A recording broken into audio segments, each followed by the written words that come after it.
Hey, welcome to the Boomer Consumer Channel. Hey, if you're new here, I review DACs, amps, headphones, speakers, music, and a whole lot more. And I would really appreciate it if you'd hit those like and subscribe buttons and that notification bell. That really helps the channel quite a bit. So this video is going to be all about the xDuoo TA20 Plus. Now this is a hybrid, fully balanced input and output tube headphone amplifier, and it sells for $500. Oh, and the warranty is for 1 year. Now, if you'd like more information, I have a link to the TA20 Plus in the description below. And I would like to thank APOS for lending me the TA20 for this review. All right?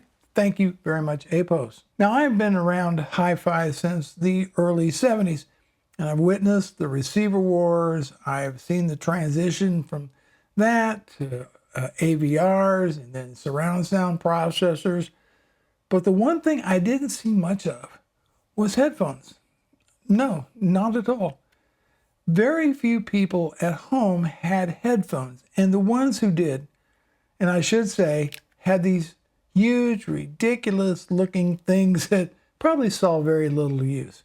For the most part, it seemed to me, at any rate, that headphones were more of an afterthought in the mainstream audio world. But today, here we are with an amazing amount of gear for headphone enthusiasts.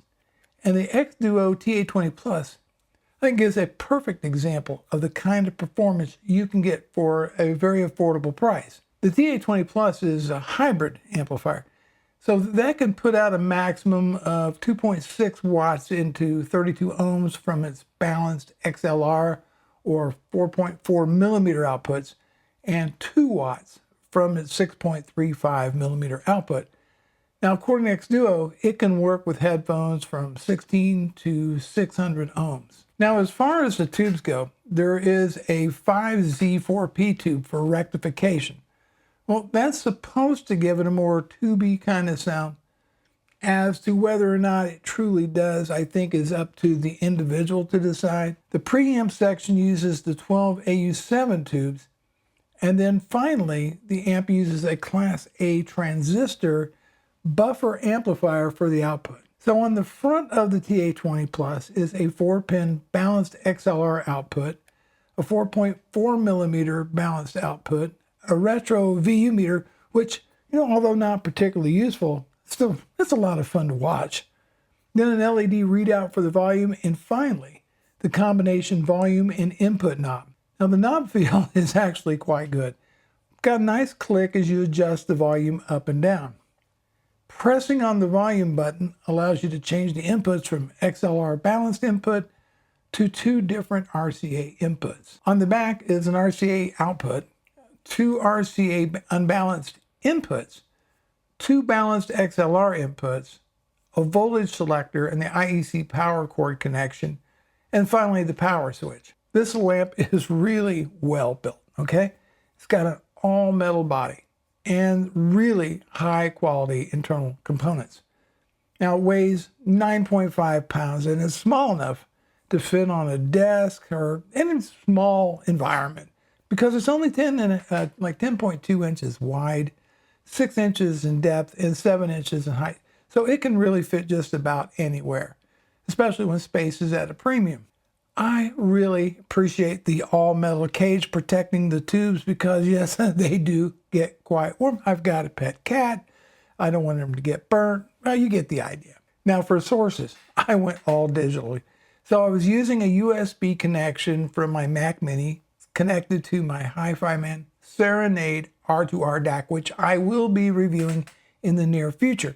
So I'm using FLAC files that I ripped to Apple Music, as well as Apple Music streaming.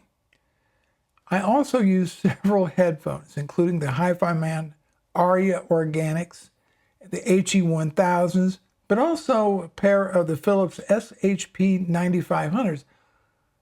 Now, the bulk of my listening I did with the Aria Organics. I just felt that the TA20 Plus brought out a richness in the presentation that, although it required a little bit more power from the amplifier, it was just a bit more enjoyable experience with the Arias. The Philips, being a dynamic driver headphone, I think was a bit more punchy, especially in the low end. Definitely offers a lot of impact, but I think overall the richness of the presentation was better delivered by the Aria Organics.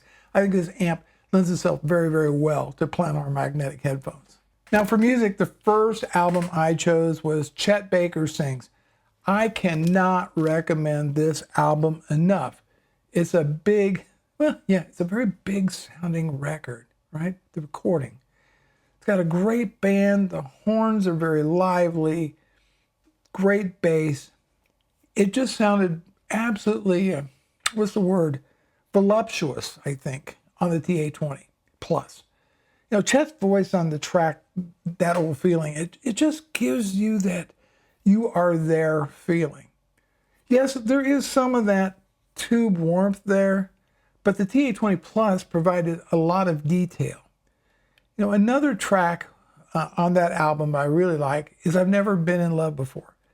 It's just a very warm sounding track, and I think that it transports you to the feeling that you're at a live event. One of my standard albums that I use for testing is Daft Punk's Random Access Memories. If you want to test the Pratt, which is the pace, rhythm, and timing of an amp, that's, again, best described by the get your toes tapping kind of sound, then I think that Random Access Memories is a great recording, a great album that does just that.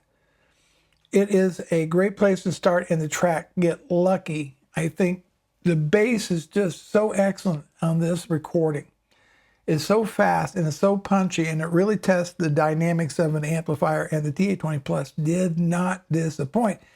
It just gives, I felt it gave the music very much a tactile type of quality. Now another track that I would recommend on that album for, you know, testing or just for the pure pleasure of listening is called The Game of Love. And I think this brings out you know, most of the music lives in the mid-range. And the vocals were, the TA20 Plus just brought out a liveliness, the presence of the vocals, and a spaciousness to the soundstage. So much so, I think you forget you're actually wearing headphones. The combination of the Organics and the TA20 are a perfect match for one another. And finally, Jethro Tull's War Child, which was one of the very first albums I bought when I was maybe 14 or so. I think it came out around 1974.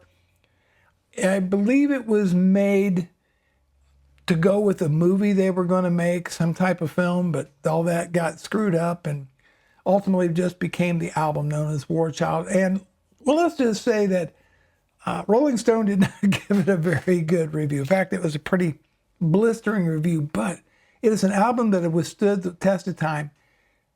It showcases Ian Anderson's excellent vocals, and of course there's a very strong performance from the rest of Tull. It's sure, in my opinion, really, it just is an excellent album, and I think it allows the TA20 Plus to punch above its weight. Okay, although this is a hybrid amplifier, there's a definite richness in the tonality of the TA20 Plus that is missing from many other headphone amps that I have editioned.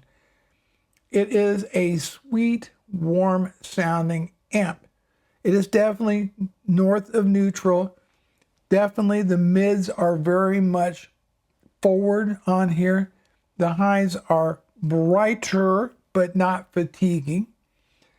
I think it just adds a real boldness to the music, very warm overtones.